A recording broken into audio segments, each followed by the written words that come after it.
on behalf of Martine Kalaw Enterprises, I want to wish you a happy 2021.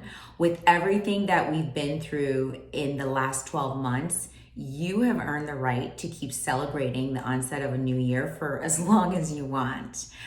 Only 2 weeks into the new year, and some of us, many of us, have been spooked by what's happening in our nation's capital. It would be irresponsible for us at this point to create a line of demarcation between politics and people. Why is that? It's because the institutions that were erected to protect us and serve us are actually illustrating to us that we don't belong, right? Many of us and our sense of belonging is being challenged. Not only that, but we also are witnessing the betrayal that these institutions have on us or our neighbors in our community. There's a level of unfairness and inequality in how these institutions treat different people in our community.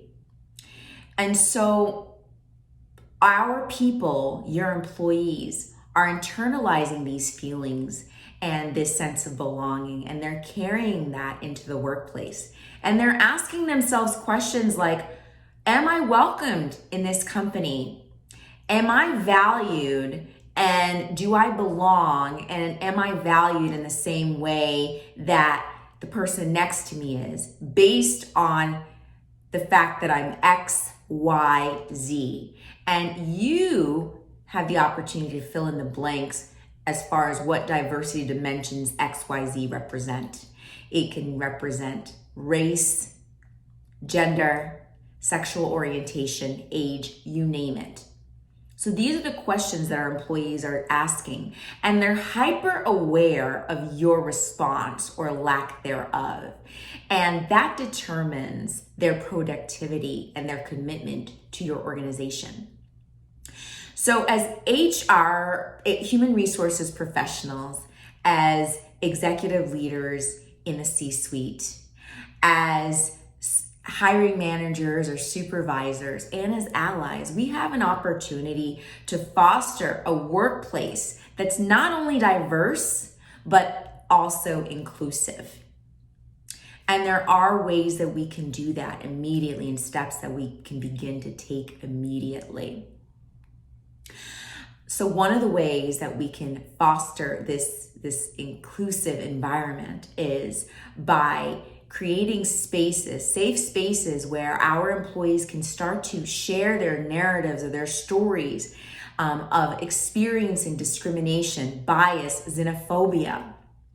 Being able to own their narratives and share their narratives, their stories, and having others listen to understand. So that's the first thing. The second thing is actually equipping our employees with the tools to be able to tell their stories in a way that allows them to have ownership of their stories rather than feel like victims. The third thing that we can do in the workplace is equip our managers, our hiring managers, our supervisors with the resources to lead these difficult conversations.